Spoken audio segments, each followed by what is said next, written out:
Hello, ladies, and welcome back to High Tea with Lady B. This week's episode is with the amazing Peta Romeo, and our topic is Just Don't Freaking Touch Me. Here are a few snippets from our podcast. Now, I'd love to say that they were all my ideas, but this is me having a chat to Peta prior to the interview about the amazing topics that she is going to talk to us about. Have a listen. Totally enjoy the episode. Sex has been drenched in shame for women, and our sexuality is wrapped up with our trauma. I thought that was really powerful. It doesn't have to be just sexual trauma. It's when you've broken up with that first boyfriend, you've been gaslit, whatever it is, there's this trauma around our sexuality. You become a mum and have to give yourself to your child. Everyone wants to touch you. And you're like, just don't fucking touch me. Nobody touched me. And you come to the end of the day and your kid still wants to sleep next to you or crawling in bed with you at night. And you just want to go to another bed and be like, nobody touched me. If you're constantly giving yourself. And then you're expected to come back and be, oh yeah, sure. Someone else have some of me. Everyone wants something from you. You're constantly giving your empathy and your touch. I'm a neurodivergent mum. And empathy is a little learned when you're neurodiverse. And when you're giving that all the time, of course, you have empathy for your kids. But when you're constantly giving it, your husband comes to you about something, you're like, oh, for fuck's sake, like, I literally don't care. Yeah, fuck off. And you don't want to be like that because it's actually not how you feel. Like you want to connect with them. But when you're connecting with everyone else all the time, you're just like, fuck off. I've got no empathy left. My empathy bucket is full. It's gone. You develop these coping mechanisms when you're younger. When you're older, you're like, man, I don't have time for these coping mechanisms. So just nobody fucking talk to me. A sexual desire. Allow yourself to let go and listen to yourself, letting go of all the ways we look at ourselves, keep ourselves busy to avoid our real selves, scan the room and make sure other people are comfortable and you're not making sure you're comfortable. I'm super excited today to talk with Peta Romeo. She hosts the podcast, The Ecology of Intimacy. If you haven't listened to it, you have got to listen to it. It is awesome.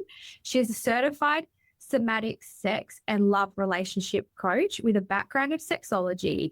She blends the latest science with ancient wisdom traditions of Tantra and Taoism as they relate to spiritual and sexual liberation. I'm super excited to have you here today. Very thrilled to be here too. Yes. So we are going to talk about the topic that we all feel, especially once we become mums and then we start hitting perimenopause and we're like, just don't fucking touch me, basically. We've talked about it on our calls before and we're like, this is such a fantastic topic. We are constantly fulfilling everyone else's needs. I know you've talked about this in your podcast, but when I listened to it, it just really resonated with me. I'd love you to chat a little bit more about what that means. Yeah, absolutely. This goes back to the way we're socialized as young children. You're born pronounced a female, or you have a vulva, and from that point onwards, you're socialized to give your body and your attention in source of other people's comfort. So as a little girl, I'm a child of the 70s, and in my upbringing and my friends' upbringing, it was all about being a good girl, scanning your environment, giving your auntie or uncle a hug or a kiss to make them feel included, to make them feel better, to make them feel comfort. And you're just programmed from that young age to kind of ignore your own internal systems or your own boundaries and signals around your own comfort and ensure other people's comfort, and to use your body as a way to do that, right? So then we progress through our teenage years and our adolescence, and we're not given that kind of sexuality education that does reinforce that we do have the right to have our boundaries. There are conversations starting to begin around consent, but they're nowhere near where they need to be. But it's great that the progress is happening. They certainly weren't in place when I was going through school.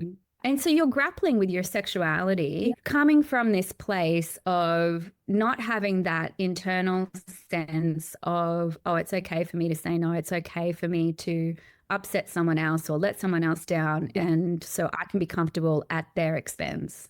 it feels like there's that trade-off. I have to either make them feel comfortable by making myself uncomfortable, or deal with the massive fallout that you seem to feel afraid of letting someone else down or making someone else feel comfortable. And we're kind of socialized to see that that's really selfish and unacceptable. And so then you become a mom if you choose to have your babies. And all of that stuff that you kind of been programmed with, and the way that you coped with being raised in that way, because you're going through this massive portal of caring for this little child and seeing how helpless and everything that they are. And you just become so touched out and so exhausted by everything that's being required of you in those moments. And in that time, your babies are on you all the time, right? Whether you're bottle feeding or breastfeeding, they're on you. You're not sleeping. And even as they grow older to become toddlers and then young children, they still need your body. Your body becomes that site of regulation, of comfort, of safety. They need you to still help them fall asleep. They need so much from you. And then at the end of the day, your partner needs you as well. But then you go through this other portal, because I heard you mention perimenopause, and I know I'm kind of skipping over a big landscape here, but I really want to get to this point. Perimenopause is this incredible portal where you just don't give a damn anymore. You get to a point in your life. And I feel for our husbands, because we get there, we're like, I don't fucking care. Like, you know, you're trying to connect with me. I'm like, mate, I've had everyone want to touch me today. I don't fucking care anymore. Don't touch me. And because all your estrogen's gone, right? You're losing your estrogen. And it's like the veil, right?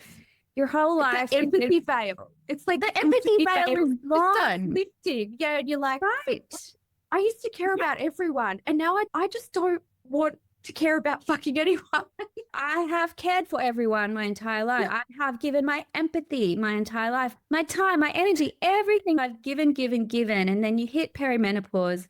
Estrogen goes, you don't really care about being desirable anymore. Sex is the last thing on your mind. You're going through all these massive changes. You're just like, fucking leave me alone and let me work out what this part of my life is going to be about now. It really is reorienting to yourself. It is a beautiful opportunity for us to reorient into ourselves. It really is. And I loved what you had said from the beginning, especially as girls of the 70s and 80s. I think that is changing. I see that a lot in my daughters. But we were brought up to be good girls and people please. As you said in your podcast, the message to girls was that you enter a room and scan it and you're making sure everyone feels comfortable in the room, but you actually forget about what your comfort is and how important that is to you.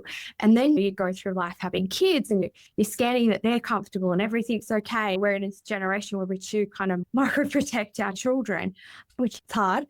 And then you get to the end of the day, and as you said, you're stuffed. You don't want to keep micromanaging. You don't listen to anyone else's problems. You literally just want to like sit down, have a cup of tea in bed, read a book. And then your husband comes in and they're like, oh, how are you, honey? Let's try to initiate something. And you're literally looking and going, I don't want to be here.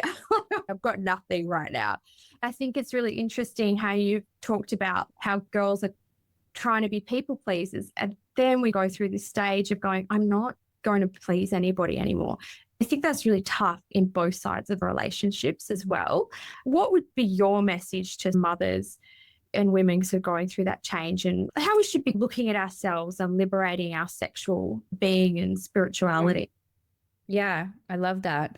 I think there's two parts that I want to touch on with that beautiful question. Is about, the first one is just to normalize that female sexuality is most, let's say 80%, don't quote me on the statistic, but the majority of female sexuality is what's called responsive sexuality and not a spontaneous sexuality. This is discussed in a beautiful sexologist's work, Emily Nagoski's book, Come As You Are, which talks about how we've been socialized to feel like male sexuality is the gold standard. And if we're not having sex like a man, if our desire isn't there as soon as someone wants to have sex with us, then there's something wrong with our level of desire. We're not broken males in terms of our sexuality. We are fully functioning females. We just haven't been educated on the fact that our desire our sexuality arises in response to the context that we're in. It's completely normal to go through the portal of motherhood and not be able to even think about having sex, not want it, not have any energy for it, and feel like your desire has just up and left the building, because in response to the context that you're now in, everything has changed. Before you had your kids, your partner was the main priority in your life, and you're probably having an amazing life and a beautiful connection. Having a baby is like putting a grenade in the middle of your relationship, because everything just goes up in the air, and then you try and pick up all the pieces and work out what the deal is now. But we're biologically wired to focus on our offspring, on our children, for their survival. I think that's very primal instinct in every mother. That's what our bodies are made for, right? We are there to keep our children alive. I was looking at the symptoms of menopause and postnatal, and they're very similar because we have a big drop in estrogen. So you don't sleep, perimenopause, menopause, and after a baby, we don't sleep because we need to wake all the time to keep our baby awake. You get hot afterwards, which I feel like never actually goes back to the same thing. But it's to keep our baby warm. So there's all these things that happen to us after having a baby. And actually, I suppose we can't expect men to have the exact same primal instinct that we do after we have children. But then what happens is we're so primal, we're so involved with that child because we have to be. We're feeding them, we're doing everything for them. Our relationship does shift. And I think that can be a hard thing for our partners. It's also a hard thing for ourselves. You've got something on you all the time, and you do lose a part of who you were. The brain reprograms with grow white matter in our brain. I think they've now done studies on MRIs where it actually changes and grows, and it's in that prefrontal cortex, I think it is, where it's about empathy and connection. And our husbands don't get that. And there is that shift in us, and our brains change. And so we change, and it is hard. You start to feel like you're not yourself anymore. And it's a journey backwards to yourself. Have you said it before in one of your podcasts? You mentioned that we're also on this journey. We had all these coping strategies around whatever it be, our sexuality or what's happened in our past. And then we become mothers and we move forward into a different area. We don't use those coping strategies anymore because we just don't have time. I think that was really interesting how you touched on that. I'll let you explain that a bit further. I feel like when you become a mom, the level of exhaustion is just so high, and your level of energy and time becomes such finite resources, whereas before they seemed kind of infinite, and you had all this spare energy that you could put in to unconsciously keeping your coping mechanisms in place. Whatever they were, whatever your experiences were growing up, we all develop our own coping mechanisms or responses to trauma. And you go through motherhood and you don't have that extra energy anymore to unconsciously keep everything on lockdown, to keep everything in place. And that's why sometimes when you become a mom, it can feel like all of a sudden, all of your old traumas, all of the old stuff just comes rushing back, and you're in this place of not being able to cope anymore. All the old mechanisms just aren't working. And so you don't have the energy to deal with this anymore. You really are changing at such a rapid rate. And it's fascinating to hear that about how the brain is changing too, because all bodies, your body, your sexuality, your neurology, everything seems to be just in this incredible state of change. I love how you also sort of said you let go of all the ways we looked at ourselves to keep ourselves busy to avoid our real selves. We used to kind of be doing all these things to keep ourselves busy to actually avoid who we are. And then we have kids and we're exhausted, and those avoidances become such a hindrance. And then you dive down into not knowing who you are. You mentioned about healing and showing up for yourselves and that inner child and living our old patterns that have become blocks. We tend to do that more as we get older. You're putting up these blocks to survive because you can't invest so much like you used to. Yeah. And I think that comes back to your energy levels and your time being so finite, and having this other human life that's so absolutely vulnerable and dependent on you for everything. You can't be busy in the old ways that you used to keep yourself busy in order to avoid the feelings you didn't want to feel. You're in this space now where all those feelings are probably coming up, and you're in a really uncomfortable place where you're starting to feel all those feelings again because they're just coming to the surface. Your threshold for being able to keep everything in check is completely lowered.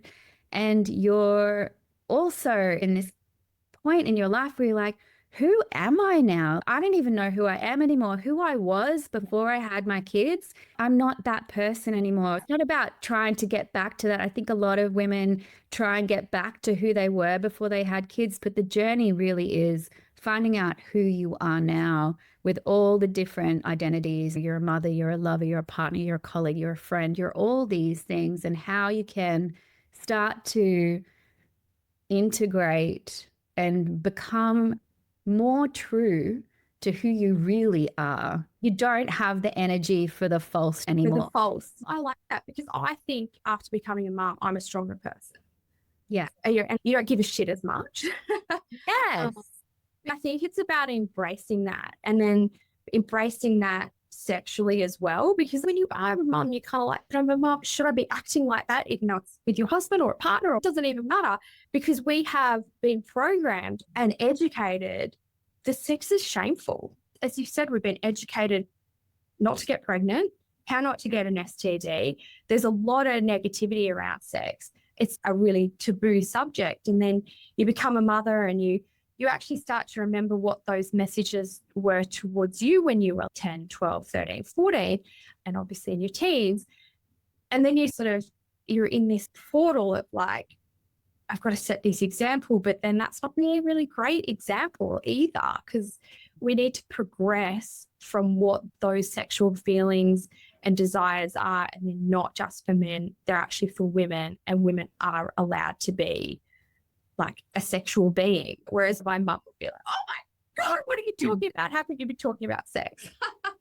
It's so fascinating. That's just a male thing. Like, it's like, oh, that's what men do. But I know that's not actually her thoughts, but that was what she thought she had to tell me as a woman. I think we really need to try and move forward with that. And that's a barrier for women our age. Absolutely. It is an incredible thing to realize that when we become aware of all this conditioning, like I am so inhibited and I have so much shame and embarrassment around my sexuality, around my body, because a lot of the messages that we receive as girls growing up are very sex negative and body negative, and your body's never good enough. We have a deep sense of unworthiness, often editing ourselves physically in the bedroom, not moving into certain positions because our tummy goes to the side. Again, it comes back to scanning the room and giving everybody else what we think they need. Our sexuality up until, I guess, motherhood and sometimes beyond, it depends on your own personal journey, can be quite performative. I know it was for me in my younger years, performing sexuality instead of truly embodying it. Really embodying it is the journey to sexual liberation and healing the shame, understanding that it's normal that we feel it because it's the soup we've all been swimming in terms of our sexuality education. We weren't taught that our bodies are yet to be quantified. It's unquantifiable scientifically how much pleasure the female body is biologically wired to experience. We have so many different capacities of orgasm. You can have clitoral, you can have G-zone, you can have blended, you can have cervical orgasms, you can have a full body energetic orgasm. We need to actually talk about this because I'm like, what's the G-zone? Like what? Like, oh my God. But then what? G-zone, let's talk. What are those ones? Tell me. Right. And we're not given these tools. We're not taught about our body. Yeah. So you said the G-zone. So I'm assuming the G-spot. The G-spot is now kind of like a whole zone. So it's like the paraurethral glands and the internal clitoral structure, because the clitoris itself isn't just a button at the top of the vulva. It's actually a whole neural structure that mirrors the same neural structure as the male genitalia. We are designed to have erections just as male genitalia is designed to have erections. They're the same neural structure. And again, I'll come back to Emily Nagoski's work. She is such a leader in this field. she said famously that it's just all the same parts, it's just organized differently. I read recently that the male penis has 4,000 neurons, but we actually have 8,000 in the clitoris. So there's more there than what actually is for a male. Yeah. And actually the 8,000 one has just been up to, I think the recent research says it's 10,000 plus never-ending. Wow. Clitoris. Yeah. Yes. So that's amazing. And there's also been, you'll love this, a study that compares a basic clitoral orgasm with a hit of a therapeutic dose of psilocybin in terms of mystical experiences, transformational experiences, healing, and pleasure, I think it was. Just the capacity for it to transform your life and put you into altered states of healing and consciousness. This was done under laboratory conditions, the therapeutic dose of psilocybin, and the clitoral orgasm was done in a basic laboratory setting. Would have been very interesting to be one of the test cases on that. Right. Yeah. You have to orgasm under those conditions. You can imagine that you would have a better orgasm at home, relaxed. So this is a very basic clitoral orgasm we're talking about, something done under conditions that are not ideal. And the clitoral orgasm came out on top. Wow. Your clitoris is so much more powerful than a therapeutic dose of psilocybin. That's incredible. That's the gold standard for healing on the planet right now. Well, when you think about it, however many years ago the vibrator was developed, that was actually developed for women hysteria. They were onto something, and then I don't know what happened to the research. I mean, they have still produced some pretty good stuff, but that's why it was developed. And then they've gone down drugs and other routes now. Yeah, exactly. But it is really interesting to me that there's a lot of medicine and a lot of science behind Viagra and things to keep male sexuality thriving and flourishing. And the sex research for female sexuality is very much a new frontier in medicine and science. Yes. Well, I was streaming a menopause conference on the weekend. I loved what one of the ladies said. She said there's all this medication to keep men sexually active, right? But who's looking after the people that are supposed to be having sex with them? Yeah. I love that. Like, yeah, actually, who is? They're not. It's really hard to get progesterone and estrogen. They'll tell you you're too young or you're too this, you're too that. But no, don't go on the pill, but actually get a Mirena and have an ablation. Like, what the fuck? And then you're like, okay, you can take it now, but I don't know if we should give you testosterone. Apparently, Australia is one of the only countries that is now using testosterone, and it's not just for sexual function, but for all other functions in our body. It's not just a male hormone. That's just something apparently that they found in cows' balls and went, right, that's a male thing. But males have estrogen or we have testosterone. It's all utilized. And I thought it was the best comment. Who is actually looking after the people that are supposed to be having sex with the men that are taking Viagra or not taking Viagra? It's nuts. It's absolutely nuts. We're really kind of stumbling around in the dark a lot of the time when it comes to our sexuality. And so when talking about all the different orgasms that we can have and not even understanding that our bodies are capable of that, not even knowing what the orgasms are that we can have is real. Because we digressed. Yes, sorry. There was the clitoris. There was somewhere else.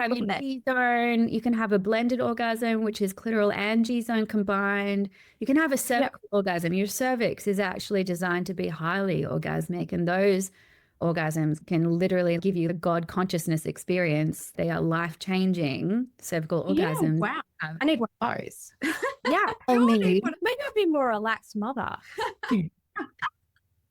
In order to achieve something like that, and this is where the healing journey comes in and why it's so supportive, I find, to nurture and nourish female sexuality through practices rooted in Tantra and Taoism. The Taoists gave us the meridians of the body that we use today in Chinese medicine for acupuncture. And all of those meridian points for use for acupuncture are not only external, especially for women, they're also internal. There are internal reflexology points in the vaginal canal, in the cervix, and all of those areas. The cervix is particularly a place where energetically we can hold a lot of grief and heartbreak. And so it's not just a matter of, I'm going to go and explore my cervix now and start poking around there. No, it's often a very tender place, and there's a lot of healing work that needs to go on to be able to resensitize it to a place where it can actually experience pleasure. And I find that our vaginas and our vulvas hold so much of our personal, emotional, and relational histories of heartbreak, sexual trauma, grief, and closing up of our hearts, or self-protection. And so the journey to becoming a multi-orgasmic, you can have multiple orgasms, you can have full body energetic orgasms, and they're quite advanced sexual practices to be able to achieve. And it is a practice. Pleasure is a practice. Just like anything, you can strengthen your muscle if you practice and you train. But there is a healing journey that needs to be embarked upon in order to release a lot of the conditioning and the shame around our bodies, and then to heal what we're actually holding so that we can surrender and release into our greatest pleasure. I think there is a lot of protection that happens around that for girls. The first time someone breaks up with us, the first time someone makes a comment about something, it's all very body related, and then it can be vagina related. And you tend to start closing down, and you're not really going, oh, this is what I want. You're actually closing down and going, I don't want to do that in case someone makes a comment, or an old boyfriend or whatever. Like, I feel like most of us are with our current partners or husbands in a place where they're very supportive. And if you're not, that's obviously a totally different journey. But we hold on to a lot of grief and past experiences. And I have to speak to my husband and other men about it, but I just don't think they hold on to it in the same place. They hold on to it differently. They still hold on to it. I think also men have their own conditioning around sexuality. A lot of the times I find men can be very disconnected. Their sexuality can be quite disconnected from their emotional landscape. And that's because they haven't been raised in a way where it's safe for them to experience the full range, depth and breadth of their emotional landscape, and have that kind of integrate with their sexuality. So I do think that they hold on to it, but obviously, like you said, it's very different, and they probably hold on to it in different ways and in different places. We all in this world and society and culture that we live in are living in a very disconnected, disembodied way. And the journey is back through our bodies and coming back to being mothers and giving birth. That's a very physical experience in the body, whether you give birth naturally, vaginally, or whether you have a cesarean birth, whichever way you come to motherhood, really, it's a physical journey for you and your body can feel like it's not your own anymore. And the changes that go on, right? Yeah, you're just like, when am I going to get my body back? Yes. You kind of go, what the fuck is this now? What just happened? And it's never the same. And my hips are wider than they were pre-babies. The things don't sit the exact same way. And that's the whole thing of us trying to get back into ourselves as well, because that's a journey in itself. That comes with menopause as well, right? Your body changes, you metabolize differently. It's great that there's a whole movement happening about that and the things we can do to help with all of that. But it's definitely such a journey for us. And that's the difference we have with men, is men stay the same. Yes, they go through an emotional change, but we go through a whole body change. Our brains change. Our bodies are no longer the same. Everything changes for us. And it's a real journey. One of the things you did say in your podcast is about loving you again as well, because love is the fear of the what ifs, and it holds us hostage. I think we do that a lot as we get older and having kids as well. I don't love to make it just about having kids, because there's obviously a lot of women out there that don't have children, but it really holds us hostage of just not loving us. Absolutely. And that comes back to a lot of our conditioning as well. We're conditioned in this cultural soup of our bodies need to be thinner or fitter or stronger. We're not raised with your body is beautiful just as it is, and it's magical and capable of unlimited amounts of pleasure, and let me teach you how to use it. We're kind of raised in this cultural soup of you're not enough, you need to change, you're not beautiful enough, you're not this enough. And then it even can come down to we have so much shame around how we look naked a lot of the times, just a level of Turn the lights discomfort. off. And our husbands are like, what are you turning the lights off for? But we think that they want the lights off. It's actually about us. It's not about them. They're really accepting generally. And if you are getting comments, tell them to go fuck themselves. That's right. That's a whole other thing. In most relationships, they are like, hey, whatever you want, I'm willing to give it a go. Yeah, they're just grateful that you're in the room. Just like, hello, this has been like 3 weeks now, 4 weeks, 2 months, 6 months. They're like, I don't care what you're wearing or what you look like. I am don't here. care what you're doing. I am here. Let's go. Exactly. I think we have to be grateful for that. I think we are more judgmental of ourselves, especially sexually, than our partners are. And we seem to still put this veil up and we're like, oh no, we have to behave in this way. And probably if we did behave in the way we wanted to, our husbands would be, holy fuck, this is the best thing in the world. Ever. My husband sent me an article. I still yet to read it. Sorry, Gab. It was like, sex keeps you younger. And I can actually see that. Sex keeps you younger. It's initiating a hormone response, right? So it's probably doing a lot for you in perimenopause, menopause, when you actually don't really want to have it. It's just like, I need a bit more estrogen now. I'll read that when I want to. But I think there's probably some kind of merit in that keeping our sexuality and feeling desired actually would increase our feelings of euphoria and self-worth.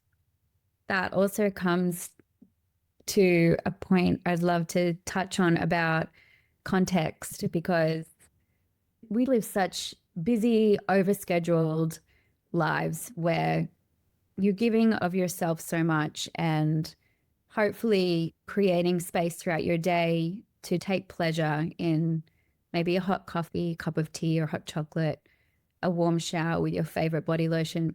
If you can build in those moments of self-care that are just for yourself without needing to give or be on for anyone else, and then recognizing the context that you need. It's different for everyone. You can even bring in neurodivergence here, because I'm extremely personally and professionally interested in the intersection of sexuality, sexual liberation, and neurodivergence. But you bring in the context that you need for your desire to start to stir again, because getting to the end of your overscheduled day, you're exhausted and you've got to cook the kids dinner or put the kids to bed, and then everything needs to be cleaned up. And then after that, you're just done.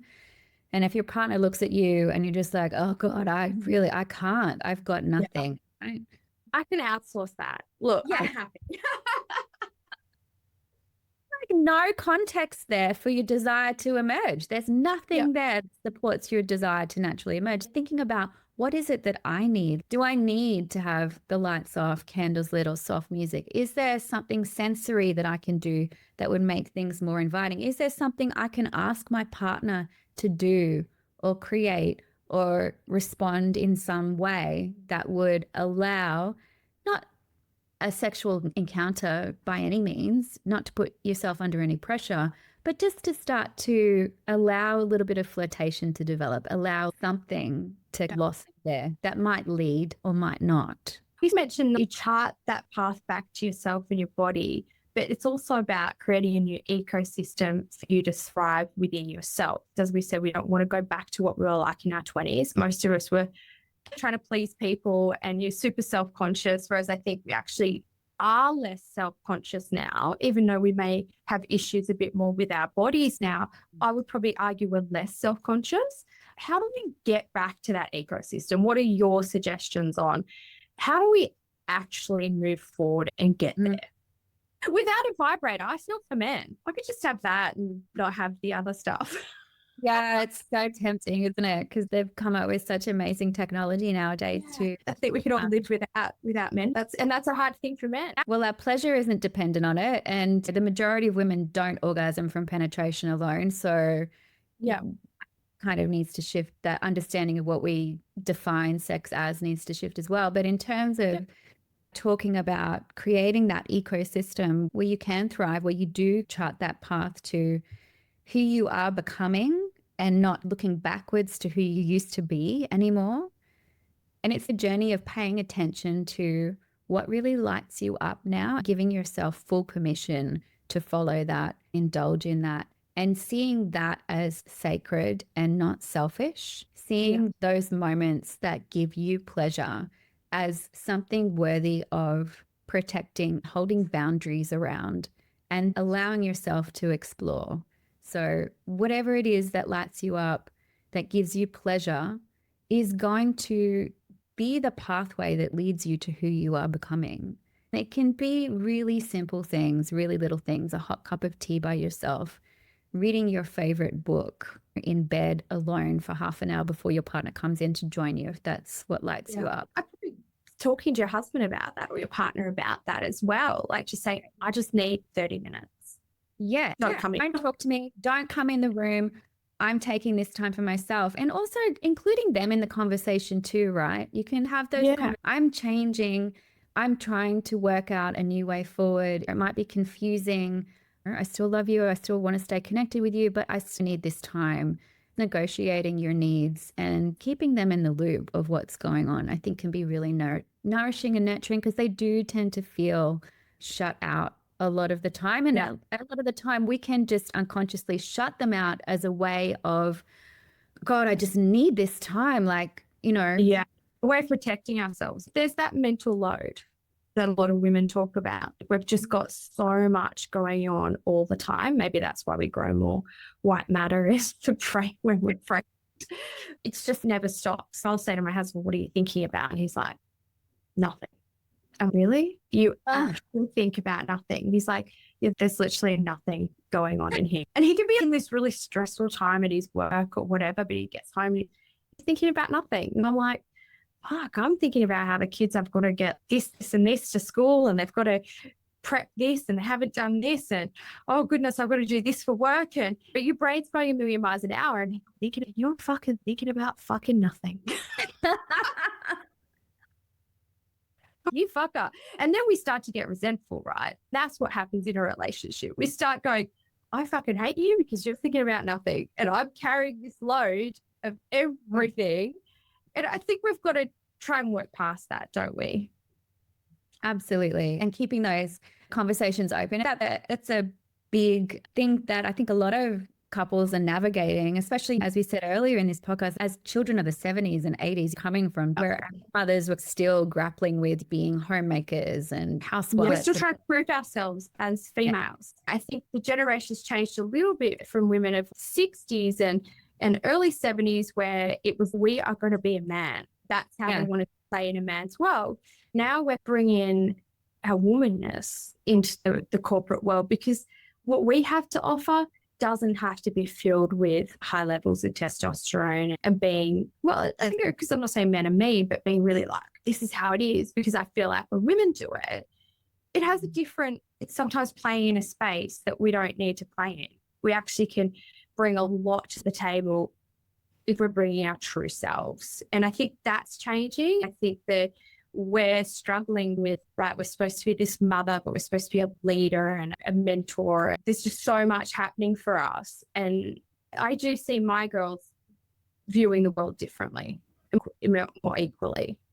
Absolutely. And I'm so excited to see this new generation coming up, taking it in a new direction. There is so much more diversity, inclusion, and equality already that I'm seeing in my own kids as well. I'm so excited to see that and to support that, because we've learned everything that our mothers did or our mothers' mothers did. Each lineage has their own challenges and everyone's doing the best that they can. In my own motherhood journey, when I look at my daughters, I see myself as I was at that age. The way that I'm parenting them now is very different to the way I was parented. And that's where I think a lot of the shift and the change for this new generation can come in. We've really got a different level of understanding of how to parent and support, and a different level of understanding around trauma and integration now too. They feel like our lineage is coming from a place of unintegrated trauma. A lot of us are learning, okay, well, I can stop that cycle now. I don't have to pass it on to my children. So taking that stand in your ancestral lineage and knowing that you can stop those cycles, making different choices in your parenting journey, seeing yourself as your own inner child in your children just supports this new generation so beautifully. The transformation I feel like we're going to see in the next generation is going to be mind-blowing. Yeah, I am too. I have to stop myself sometimes from getting stressed about what I experienced, remembering what I went through at her age, because I was undiagnosed ADHD. I was super crazy and athletic. I just wanted to bounce off the walls all the time, and making sure I don't put my insecurities onto my daughter subconsciously. And I see her, or both of them, embracing the difference, embracing who they are and owning it, as opposed to trying to be that good girl. And that's where I see that shift. It's not all about being this good girl, or you're not smart enough, or you're just a girl. There's such a change around that now. I watch movies that were made in the 80s, like Little Rascals. Oh my God, I know. Oh my goodness. I started watching it because I loved this when I was young. I was such a tomboy too. And my husband actually said to me, watching. And I was like, I actually don't know. I ended up turning it off because it was so bad. It was so sexist. Yes. This was the messaging we used to get. And now the messaging they get is like Elsa and how good they just come together. And so their whole messaging from a young age is very different. I even think that the way they grow up sexually as well is going to be different, because it's much more of a conversation now. Like, you know, my mum didn't talk to me about periods or sex. God, that's a bit taboo, even though she was a woman of the 60s. But it's like they shut down when they had kids. They were so about their femininity, and then they completely shut down when they became parents, because their upbringing started to come into play as well. It's great that there's a shift, and I hope us as parents, I'm sure our kids will totally be in therapy talking about all the ways we fuck them up. Probably me, it would be like my mum talked about vaginas all the time. And yours would be the same. Like my mum wouldn't shut up about sex and all these orgasms. Yes, exactly. Oh my God, what's that movie with not Adam Sandler, Ben Stiller, Meet the Parents? Oh yeah, the sleepwalkers. Yeah, that's she the tantric sex mom. I love her. Oh my God. And he's understood. Yes, you'll be Barbara. You're Barbara. Oh God, that's like, I'd love to be Barbara. I'm going to be Jane Fonda, I think. Both be Barbara. But I think there's a really good shift, but we have to be careful about going back to where we were subconsciously putting those insecurities on our kids, especially when it comes to sexuality and sex, because we were in this age, in this generation where it was a little taboo, and our parents, it was even worse. Women didn't have sex for fun. It was just a man thing. And it was still that time too, where if a woman had too much sex, they were loose, or they were, whereas I think we don't use that terminology as much either anymore, which I'm seeing even in the way we talk with friends, or you'd hear boys talk, maybe they are, but I don't feel it's being used as much. I feel there's a reverse thing going on with that terminology. They're really being reclaimed, like the term slut can be used as a term of endearment almost. And the same with the word pussy. There's a beautiful book by Mama Gina called Pussy, a Reclamation, which is all about reclaiming the power of that word pussy as a powerful word. And so I feel there is that shift in attitudes and a reclaiming of what used to be disempowering terminology. Yes, it was like a weakness. It's like you're a pussy. Yeah. Yeah, exactly. It was used as slander people instead of a term of empowerment. I really love that shift in language. Yeah, and which is crazy too, because I know we've spoken about this before on other calls. It said that you're a pussy, you're weak, you're gross and balls. Yet, as we've said, you touch balls and they're all, like you're in a fetal position. It's like, oh my God, don't touch me. And I'm like, oh, please, our pussies can take such a pounding. They're tough. Be a pussy. Right? And physically, balls are so weak and vulnerable. Yes. Yeah. They are the most they're amazing of the man's body. Are there balls? And people say, let's grow a pair of balls. But two, I horse ride. I don't want fucking balls. That would hurt. I don't know how men horse ride. You can push a person through a vagina. That's so much more powerful. There is a lot that happens down there. And we have totally digressed off sexual intimacy. So coming back on track, could you explain a little bit more? Because I don't know much about Tantra and Taoism. How do we tap into this? Tantra is this incredibly vast and expansive lineage and wisdom tradition that is all encompassing. The really beautiful part of it that I really love is that it welcomes and sees all parts of the human experience and all parts of you as divine, even the parts that, if you've been raised in the Judeo-Christian tradition, I was raised Catholic in Catholic schools, and you learn to disconnect from shameful parts of your sexuality, like we've discussed, is shameful. So we disconnect from that part of ourselves. We disconnect from envy or jealousy, anger, whatever it is that you've been socialized to see as unacceptable. We usually disconnect from those parts and see them as bad. Tantra is this incredible tradition that sees all aspects of your experience, your human experience, as divine. Sexuality is divine. Your anger is divine.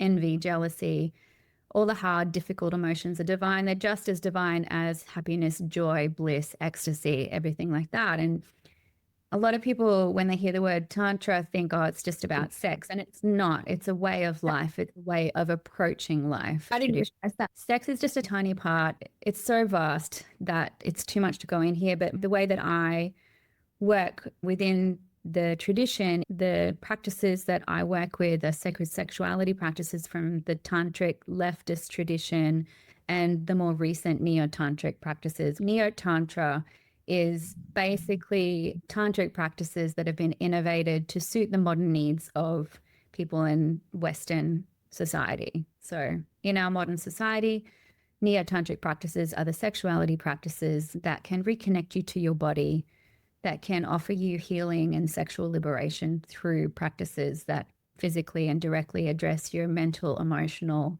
and physiological needs. And Taoism is this incredible tradition, which is so much more than sexuality, but the Taoists actually innovated sexuality practices that were designed to heal. What's beautiful about the Taoist tradition is that they had specific practices and traditions for healing female sexuality in particular, which is just so gorgeous and based around what I said earlier about the meridians that we use in acupuncture today, and that there are internal meridians within the vaginal canal, your cervix, your vulva, that can be, when used like different pressure points, maybe you use something like a jade or a crystal egg for your practices, you can actually heal different organ systems through your sexuality. So there are these beautiful traditions that help you to reconnect to your desire, to your libido, to your body in a new way that is really anchored internally. And I know a lot of what we discussed today was how we're socialized to be more externally focused. Yes. These traditions bring you back to your essence, to your truth, to an internal compass that then aligns you and puts you on this magnificent journey of discovering, what do I actually find pleasurable? What is my sexuality? My sexuality is for me. It's not for anybody else. My pleasure is mine. No one can give me pleasure. That's a big misconception. A lot of the times we see our partners as either the giver or responsible for, or he doesn't give me an orgasm, or he can't do that for me. Like maybe we're sexually incompatible. Really, these practices align you with the truth that your sexuality, your pleasure is yours. You can share it with others or keep it for yourself. Your partner giving you an orgasm is really you opening up into orgasm with a partner. And you can only really do that in a truly surrendered way if you know your internal sexual landscape, if you know your body, if you love your body enough to go on that journey and explore it and learn what it needs to experience pleasure. And a lot of us just don't go on that journey because it's scary and confronting. I feel like our sexuality is a distillation of every part of our experience of life. It's our emotional landscape, our spiritual landscape, our trauma landscape, all our unworthiness, all our body issues. It's all tied up in this really potent part of what drives us in life, which is our sexuality and our desire.